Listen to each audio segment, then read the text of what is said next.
What do you do that typical agents don't? Care. I think a lot of people just think all you do is sell houses, and there is so much more to it. People coming in and saying, oh, I want to become an estate agent because I like houses. It's not selling Sunset. No disrespect to City Mill and Faversham. We're not selling Sunset. I'd recommend this industry to anybody that has a passion and a drive to make a difference. When you get agents out, they're going to go, we're on the market, Rightmove, Zoopla, prime location. Why are we relying on portals? Portals have really dumbed down the industry. You only work with serious sellers and you're very honest. For sellers not serious about selling their house, I'm not the agent for them. Hey, welcome to this episode. I'm Kristen Harrison Holmes and we are with Liz Jeffrey. So today we're going to talk about a recent article that you put out recently, which was 10 reasons not to choose me as your estate agent. Mm-hmm. Why did you want to do this? It's to tell people the answer to the objections I've got, but equally, if you don't want to work with me, I'm okay with that. Mm-hmm. I want to be attracting the right people, and that isn't everyone. Mm-hmm. And I think too often agents chase after every single bit of business and will take on everyone and under-deliver on the service as a result. Most agents spend all their energy telling people how amazing they are. Yep. They are. You're doing the opposite. What's the thinking behind it? I'm not amazing.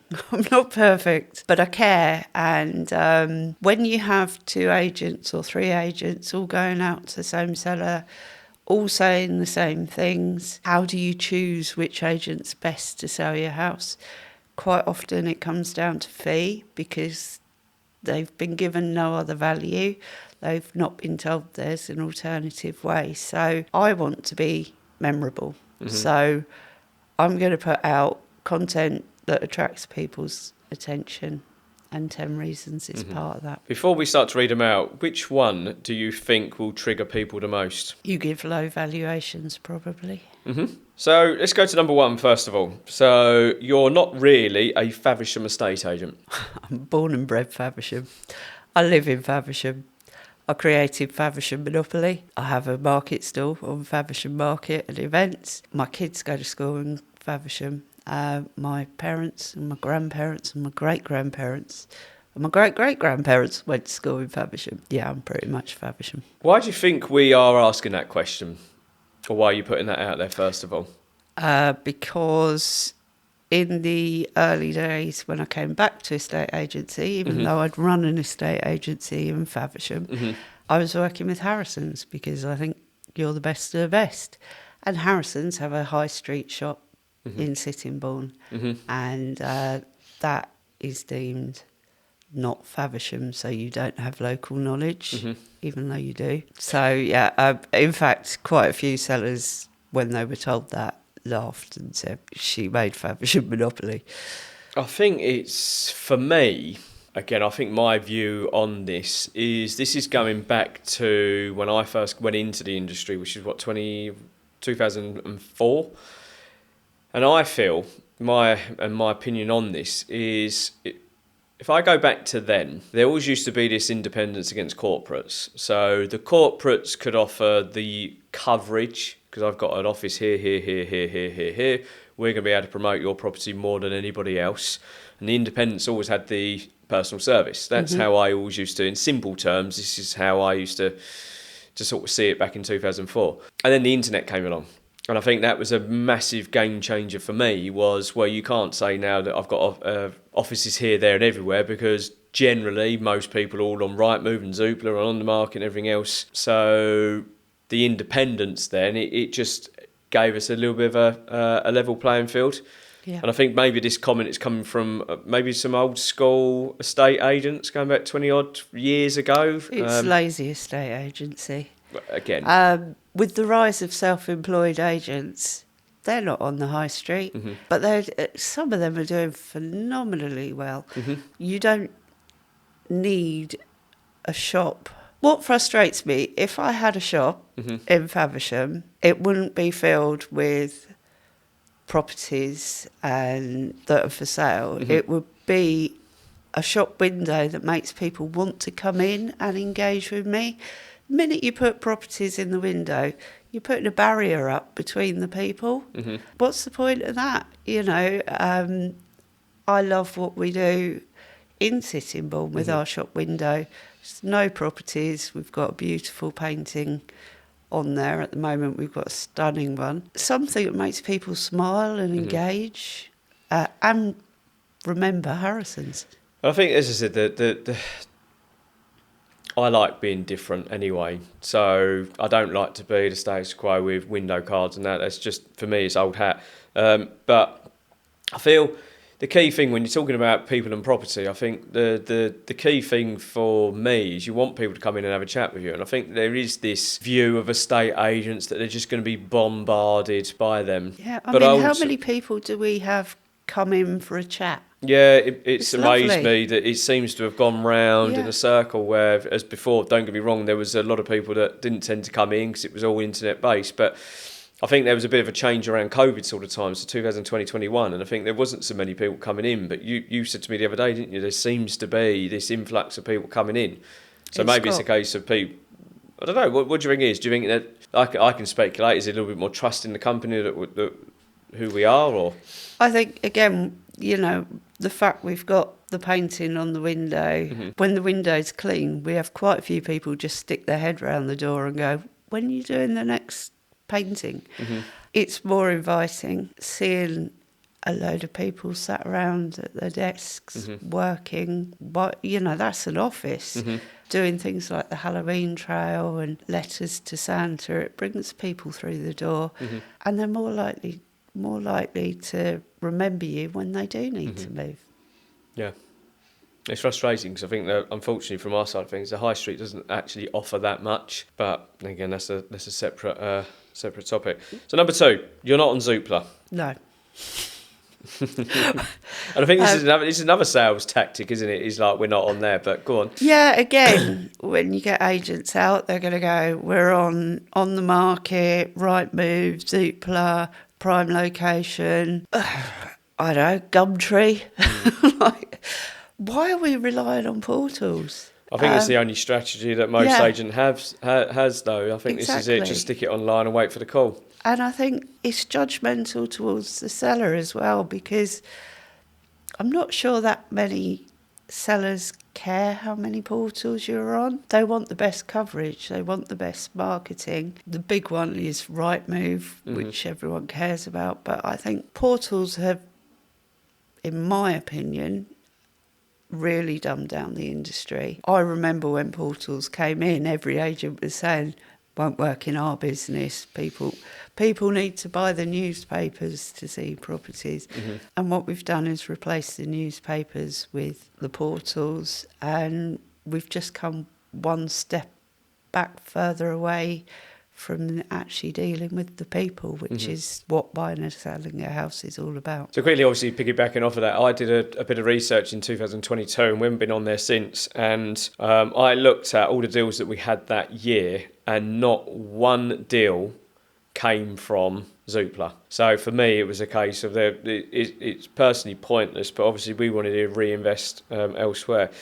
So if we're not on there and we're not like a estate agent, what is it we're actually effectively doing right now to get properties sold? We've been building a database, our heads up database that we go to in the first instance. So hence we have the off-market strategy. The benefit of the off-market strategy is we can get really valuable, insightful feedback for our sellers before they go onto the portals and the whole wide world sees their property. And we can also test the price. We've got a 12-step strategy that really is effective in driving buyers to our properties. Yeah. Quickly, just touching base on that, if you wanted to see what our 12-step is, you can click here or wherever, and then that will just run you through, obviously, what we do there, if you're interested in that. It talks a lot of common sense, and it is common sense of how to sell houses. We're not doing anything magic. We're just doing it in a more human way, I think, and relying on a portal isn't very human. Yeah, perfect. And we've also just mentioned there heads up. So just giving you an indication or giving you an idea where you can do this. So if you click here, there is a link there that you can register direct into our system. Now, the view that I've had from a lot of clients or buyers over the past is that you're going to be bombarded with properties that aren't suitable.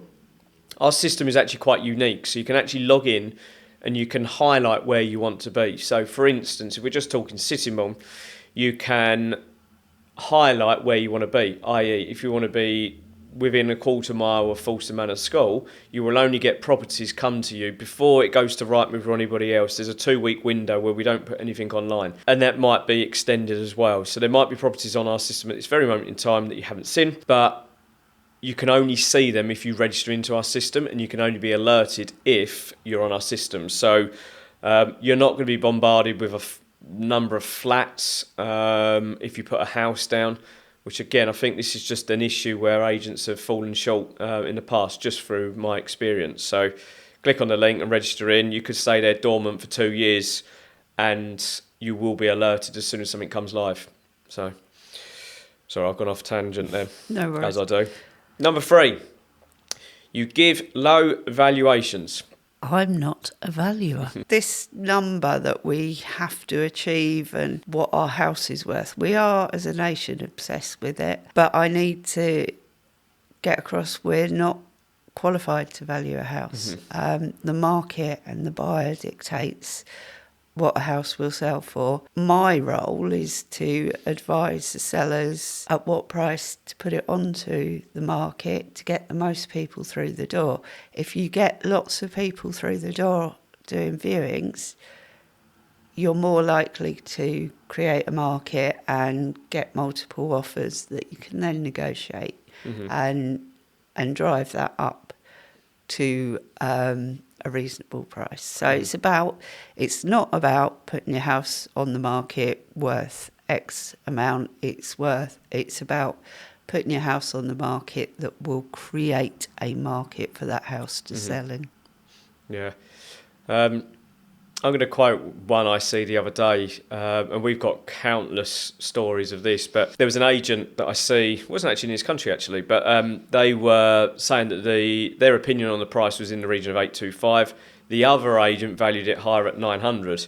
And what they ended up doing is putting the property on at 900. They ended up reducing, and the actual final figure that they achieved was 785. Now, if you would have gone on at the correct figure based on what's on the market, confidence, who's in the market at the time, the likelihood is they probably would have sold it at 825. But what they've ended up doing is wasting several months on the market at 900 because the other agent said it. They're not in a rush. And ultimately that's then cost them, 40,000. So ultimately through that is you could actually be worse off than better off. It's worse than that. And time. Yeah. Who's got time to waste 9 months on the market? It's actually worse than that. So I had a property, I went out, I was £125,000 under, and I felt that the price I'd quoted was pushing it. It went onto the market for £175,000 more than I put on. It's still on the market. The sellers are in a really painful situation. They need to move. But what's actually happened is every similar property that's come onto the market has gone, well, that's worth that, so mine must be worth this. They're all sitting on the market. They're all bungalows. In Faversham, everyone wants a bungalow. There are no bungalows. And I can think of probably 6, 7 that are just sitting there unsold. And that's because they're overvalued. Yeah. I think it's also that classic one, isn't it? That, that property's on the market, mine's better than that. Yeah. Again, it's a matter of opinion, don't get me wrong. You might have spent X amount of money on a kitchen or this, on that, but it doesn't necessarily mean a buyer's then going to go and pay you X because you've invested that amount of money. I also one thing I try and get across quite a lot is, yes, you may have spent £100,000 on your kitchen, but on Rightmove, on the portals, all anyone will see is it's a mid-terrace Victorian and doesn't mean you're going to get £100,000 more. If you price it correctly and they come through the door and they see your £100,000 kitchen, they'll offer to get that kitchen. Yeah. Number 4, you're more expensive. Yes. I should have just done one word answer, shouldn't I? That's coming soon. Great. Absolutely. And I'm proud of that because I think I do a lot more. And if you want... when you say you do a lot more, every agent's going to say that. I'm going to challenge you now.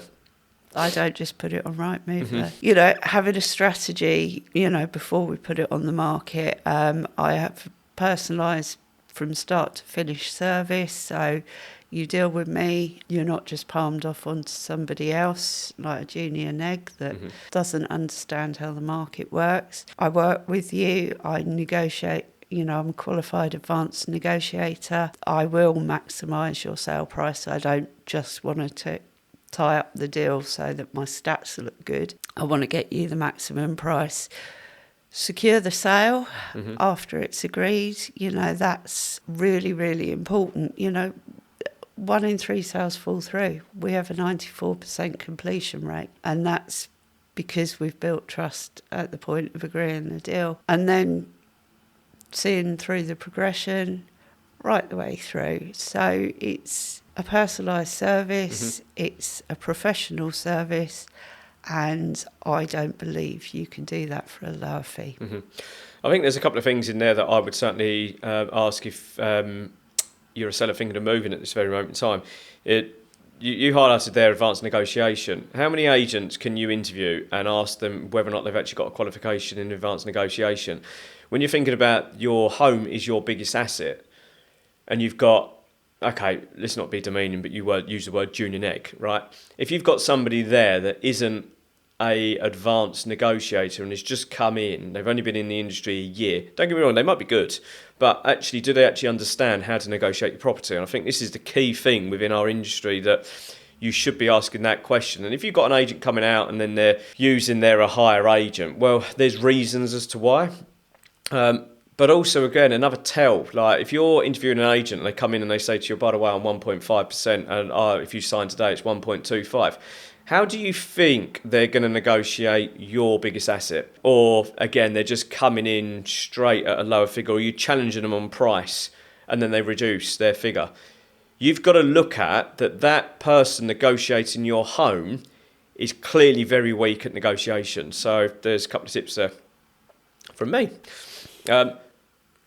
You also said reservation agreements as well. So again, when you're talking about securing your sale, 1 in 3 homes, and this has got higher recently as well, have fallen through. I should know this as well. I'm kicking myself. There is an alarming statistic as well of how many deals are being renegotiated now before exchange of contracts. Great, go for it. 5 years ago, it was 50%. This year, it's 90%. Is this year in 2026? Sorry, we're only 20 days in. 2025. Yeah, okay. It went up to 90%, which is terrifying. So that is crazy when you think about it. Is when you think that you've achieved X. And how damning could that be? Is you've worked all your figures on buying that next house for X based on what you're achieving here, and then a 90% chance that person is going to renegotiate the price, and generally it's not for a valid reason. So ultimately now you've got to look at either finding that additional money or hoping that your seller above is going to renegotiate. So reservation agreement stops all that. So there's a couple of things already, without going into anything else, why you are more expensive. Also, another reason, we don't tie into contracts at all. So if you come on with anyone at Harrison's and within 2 weeks you're not seeing that value, go and use another agent. Yeah. I think at the end of the day, is you've got to earn the right to keep that client at the end of the day. Exactly. Look, don't get me wrong, not everything sells in 28 days, which is our goal. It may well go on longer. Yes, the market is slightly different now. If you're priced right, it will go within 28 days. That's guaranteed based on the figures, and we've had a ridiculous amount over the asking price. So they will sell. But yeah, ultimately, if you're not offering a great service, then they're within their right to go. Yeah. Number 5, you reduce the price too quickly. Going back to my one-word answer, yeah. As I said, we're not valuers. I can only advise on where I think it should be on the market. Sometimes sellers want to try higher. I'm very anti doing that. I don't think that's a good way to do it. But if either the sellers got on higher than I feel they should, or I've got it wrong because I'm not perfect, if we're not getting viewings, we need to act quickly, reduce that price, get people through the door. Quite often we go over a price band when we negotiate. So quite often that reduction, we end up selling for close to or over what we were originally asking. I think sometimes you can wait and you will get the price. It's very unlikely based on, but there are some, don't get me wrong, that we've been on the market over 12 weeks and suddenly we've got an offer or a couple of offers going over. Yeah. So again, it's market dependent. Who's in the market? Is there a couple of people interested? Yeah, ultimately we'll get a better price. But it's not something that we like to do, is it? We're again, if you look locally, the last time I looked, we are the agent there that reduces the least amount of properties. If you look at it at a stock level, there might be a couple of agents that have one or two properties that will manipulate the figures. But ultimately, if you look at the stock levels that we have, we are the least for reducing a property. Yeah. Number 6, you don't list many properties. Absolutely. I want to keep it very, very small, just 12 people at a time. That's so that I can manage my properties properly. I can give that personalised service that I believe is so important. I know my properties inside out, so when I'm doing a viewing, we said about grade 2 earlier, I know about that it's grade 2. I know the history. I'm able to tell the story that gets people excited and want to buy the home. And I've chased market share before, and I think trying to be everything to everyone is not a good place to be. So I'd rather keep it small. My clients trust me. We have a really good relationship, and that's why. Number 7, it's too personal. Great agents have great teams. We've got a great team, but I'm your point of contact. And it should be personal. I'm delivering a service to you, and it might be at quite a tough time in your life. So I want to keep it personal. You get involved in the onward purchase. Absolutely. If you've got an offer on the table that isn't working for you financially, and I can save you money on the house you're buying, why wouldn't I? It's all about that gap between your sale price and your offer price. If I can get that smaller and save my client money, why wouldn't I? Number 9, you refer solicitors and mortgage brokers. Any referral we do at Harrison's, or me personally, is down to service, not money. Yeah. So happy to say we refer, but we don't refer for the highest fees. Yeah. Which, and don't get me wrong, obviously, we do get referral fees from these, but it's always then based on who's going to deliver the service. I mean, I know of instances where the agent is able to write down the fee amount that they want from a referral. That's not the best service. Yeah. Number 10, you only work with serious sellers and you're very honest. Yeah, if a seller's not serious about selling their house, I'm not the agent for them. I don't want houses sitting on my books unsold. Yeah. Ever. And I think it's interesting going back to that one, because again, I think the misconception with a lot of people is, you will take it on. So when you say no. Yeah, it's quite empowering, I think, as an agent to be able to say, I'm sorry, I'm not the agent for you. It's not a conversation I love, but I'd rather be having that conversation on day one than 6 months down the line, they've lost all faith in me and are taking to Facebook to say what a rubbish agent I am. So adding to this, Liz versus the industry. Didn't prep you on this one. No. What do you do that typical agents don't? Care. What you refuse to compromise on? Price. I don't know, actually. Service. Where you think sellers are being misled industry-wide. Was that where, do you think?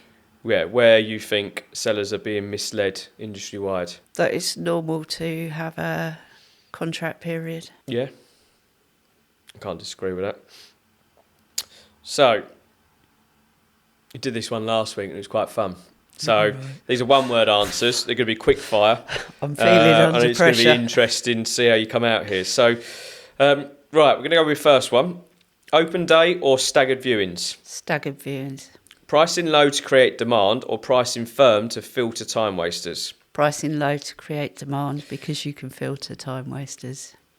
Launch on a Monday or launch on a Friday? Launch on a Friday. Photos first or prep first? Prep first. Seller-led viewings or agent-led only? Agent-led only. 1 killer buyer or 10 tyre kickers? 1 killer buyer. Speed or uncertainty? Speed or certainty? I was going to say, Yeah. that doesn't make any sense. Trick question. Certainty. Highest offer or best buyer? Best buyer. Short contract or zero tie-in? 0 time. No sale, no fee or upfront commitment? Upfront commitment. Winning the offer or winning the seller's trust? Willing the seller's trust. Direct honesty or gentle nudge? Direct honesty. Dealing with an overconfident buyer or a emotional seller?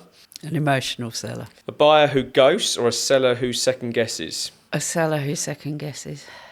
Well, interesting to see what you come up with on Yeah. that one. That's a tough one. Yeah. Tough negotiation or tough feedback? Tough feedback. The we want to sleep on it couple or the my dad wants to view it buyer? My dad wants to view it. Cinematic video or premium photography? Video. Floor plan accuracy or description accuracy? Description accuracy. Which sort of then does lead into floor plan accuracy anyway, doesn't it? Lifestyle shots or pure detail shots? Lifestyle. 100%. A big social push or a silent sniper launch to hot buyers? Both. You can only pick one. Sniper launch. I'm glad you said that. Mm-hmm. Otherwise, you might have been looking for another job. If anyone's employing. No, you answered right. You're good. Twilight photos or blue sky edits? Twilight photos, I think. We don't do enough of them. No. Perfect tidiness or genuine lived-in feel? Genuine lived-in feel. Lifestyle. I am in agreement. I do like the light, but again, it's if you look at my lived-in feel, it definitely wouldn't be that one. Yeah, I need to get my house definitely prepped. Coffee before a meeting or coffee after? A meeting, I mean valuation. After. First call of the day, buyer or seller? Buyer. Long day of viewings or long day of negotiations? Long day of negotiations. Winning a tricky case or smashing a big fee? Tricky case. Being right or being useful? Being useful. Working solo or working with a team in chaos mode? Working solo. Silence to focus or buzz to energise? Silence to focus, generally. Yeah, you need it. Too many viewings or too many offers? Ooh, that's a hard one. Too many offers. Yeah, obviously you need the viewings for the offers, but you'd rather have loads of offers than loads of viewings. Pipeline pressure or client care pressure? Client care pressure. Ooh, It's always about the people. It is. It's how you're reading it, though. You know what our brain's like. A chain that's wobbling or a seller having a wobble? A seller having a wobble. Why? Because I can do something about that Yeah, seller. that's fine. I know the quick answers. End of month chase day or Monday morning reset? Monday morning reset. Quite agree. Fixing a mess you inherited or preventing one from happening? Prevention is always better. Growth mindset or excellence under pressure? Growth mindset. Saying no or setting expectations early? Setting expectations early. Being underestimated or being challenged? Being underestimated. Yeah. It's quite funny, this. Winning a client with transparency or losing one for the right reason? That's a tough one. Well, repeat the question. Winning a client with transparency or losing one for the right reason? Losing one. Doing it right or doing it fast? Doing it right. That's all my questions. Do you want to fire anything back, or are you good, or what? Or is there anything else to cut out and go for a little bit longer? Anything else you want to discuss? Shall we have a little chat about the community? Fire away. Why do you think it's important to be involved in your local community, and what does that look like, Chris? I think the key thing for me, if we look at what we've done over the last several years, is actually supporting people. And I think there's a lot of agents at the moment that do things quite generic, which again, have the meaning behind it is still right, but I do think it's generic. I just look at, and again, funny enough, I've just before we come on this, I'm speaking to somebody on Friday actually about something that is close to my heart. I won't say anything just yet, but it's something that I feel I can help with. And I think for me, when you go back to it's people over property, whereas I believe the consumer might think it's property over people, I think for me, if we're saying it's a people business, then actually looking out for and actually supporting local people is paramount for me. Yeah, I totally agree. The charity stuff especially is really important. Just being able to give back, and I think that really means something to people. So I work with a couple of charities where if they introduce the seller to me, they'll get a referral back. It's not huge money, but it's just building that relationship. Yeah. And then do you sort of feel that there are other ways that agents can do it? What do you feel about I think it quickly, just before you ask that question, I think for me, if there is anybody there that does need help, then by all means send it across. I remember a few years ago, I was actually I was part of a group, and I remember being highlighted by an individual that I was giving too much. And don't get me wrong, I probably did, and it wasn't great business because it got to a point where it was a bit of a struggle because of the investment in all the charities and everything that we were doing. But if you recommend us to all your friends and family, I can commit more. No pressure. But for me, generally, that's the way I see it. It's not always about, like, if you look at what we're doing, it's like, I spoke to somebody the other day, the amount I keep reinvesting back in the company is to be better than what we were yesterday. Don't get me wrong, I could stand still, but that's not the way I see it. I would love to be able to give more. I genuinely would. I'm just not at this very moment in time in a position to do it all. But if there is anybody, I'd love to hear from them. Because again, if we can help, I'm open to it. Okay. And what other ways do you think we get involved in the community? Well, we do a number of things. Obviously, we're supporting the monopoly, but that is yours, isn't it? So I don't know if that sort of counts. Yeah, but what other estate agents got their own monopoly board? Yeah. In fairness, there's so many things that we're doing in Faversham at the moment, isn't it? Where we're supporting like the flower bed, but again, like you've asked me to support it or sponsor it, and I can't remember the full thing that I'm giving my money to. So I'm just trusting you that it's going to them and not you. Yeah. Look, well, well, our sign's up, so that's something. Yep, we've got our sign up, and actually, I love that example. Actually, the community garden, Abel's Acre. It was a derelict rockery that was restored by volunteers. It's completely done by volunteers, and I've actually helped them. It is not an easy site to garden on, but it's so beautiful as you walk into Faversham. Again, it's somewhere that I see most days. Even in the winter when it's grim out at the moment, it looks cheerful and happy, and I think for me being associated with that is a really lovely thing. We also do sponsor the Faversham Safari, which is a lovely community event, and we actually get boards up all around the town where people have like a garage sale from their property, but quite often groups of people come together. We get huge visitor traffic to the town for that, which is brilliant for the local economy. And that's another thing we do. Well, I personally, but under the Harrisons name, work with Visit Faversham a lot. So I get to network with community groups and venues who are just looking at the tourism trade. And you might say, why is an estate agent just looking at tourism? People move to Faversham because they visited it.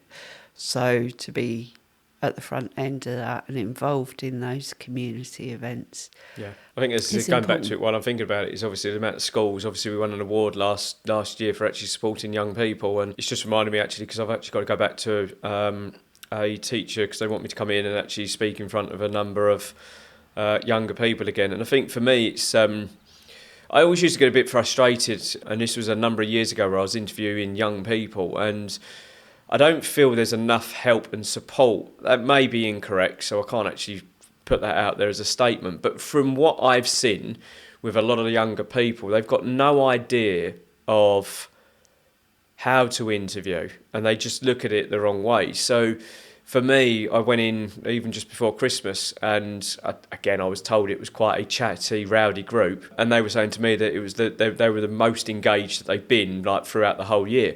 But for me, I don't think anybody wants to become an estate agent. But again, for me, just giving that little bit back and actually trying to help young people now actually understand what it's all about. And again, yeah, the typical view is money. Yeah, don't get me wrong, but that's going to turn me off as an employer. Somebody's coming in and they want to earn money. It could be a positive, don't get me wrong. But if that's the only thing that they're interested in, then they're not going to be the right fit for the company. So being able to actually do that, and again, like the amount of people that we've got coming in for work experience this year, just to give it, again, young people an idea of what it's actually like to be in the workplace. Because, again, especially our industry, I think a lot of people just think all you do is sell houses, and there is so much more to it. Or, again, people coming in and saying, oh, I want to become an estate agent because I like houses, right? It's not selling Sunset. No disrespect to City Mill and Faversham. We're not selling Sunset. So that's not what it's all about. It's more so, again, what we do to help people move on to the next chapter of their life. It's quite interesting you say that, because obviously I have, in the last 10 years, sort of fell head over head in love with, heart over head, in love with the industry. I never wanted to be an estate agent, and if anyone had said that I was going to be, I would have laughed and said, on your bike. And to me, I had the shiny suit. I've got 25 years of experience and it's always done this way. And that attitude, that image, that avatar of an estate agent. I'm quite a creative person. I'm quite naturally quite shy, but actually... No. Believe it or not, Chris, but putting myself out there and going and sitting on people's sofas and having an honest conversation about how they sell their house would have filled me with dread. But it took me 4 years. You did break me down, yes. But actually being able to bring that creativity into this role is amazing. And to be, thank you, Chris, given the freedom to do that. I weren't looking for praise.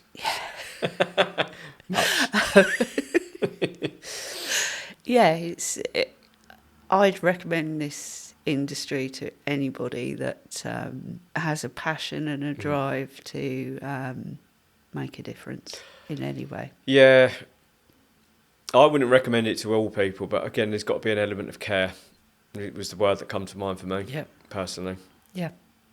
People, not property. Perfect. Anything else? Tip of your toe? So how do you attract people to the industry, Chris? Well, me personally? Well, how do we as an industry get young people wanting to come in? How do we? I think that the interesting thing that I see in the industry going, I feel for a young person, unless you're truly exceptional, I think it's going to be very difficult to get into our industry going forward, just by the way with AI and everything else. I feel when you had that sort of a hierarchy of junior neg, senior neg, manager, that sort of hierarchy, I personally think is disappearing. So I think you've got to be good on camera. Well, not necessarily good on camera. You've just got to be ultimately getting on camera. You've got to be looking at it from a different aspect. I think there's a massive change in our industry coming imminently. I keep going banging on about it, don't I? But I think AI for me is not going to remove people from this industry. But I do feel that you're going to have other skills within our sector to remain an estate agent. And I think that's for people in it as well, not necessarily just young people. But as I said, you've got to have a drive. You've got to have an insatiable thirst for learning, in my eyes. I think that's the key thing for me. Where I might have gone wrong in the past is actually people actually want to develop themselves. I think it's a key thing that you have to really hit the... What's the word? What's the phrase? Hit the ground running. That's the one. And I generally do think it is. I think it's a great industry to be in. It's not, as I said, what you see on TV. It's not glamorous. No, it's not. And there are going to be... I was always told by a coach a number of years ago, you've got to try and, when you leave the office, you've got to try and leave it behind you. I could probably sit there and have a debate for a number of hours with... I don't think it's possible at times. I think if you genuinely do care about the individual, you're going to be having sleepless nights. And I think that's, for me, maybe with age, it gets a little bit easier. But for me, it was always making sure that you deliver I hate that word, you deliver a good service. It's actually being there and doing what you say you're going to do. Yeah, exactly. And I think if your seller knows that you're going through the stress... Mm-hmm. with them, albeit you're keeping a calm head, but going through that stress with them, it's very much a shared journey, and I think it's when people feel heard that it's really important to them. Quite agree. Cool. We'll wrap that up now. Thank you for listening. I went off on a tangent.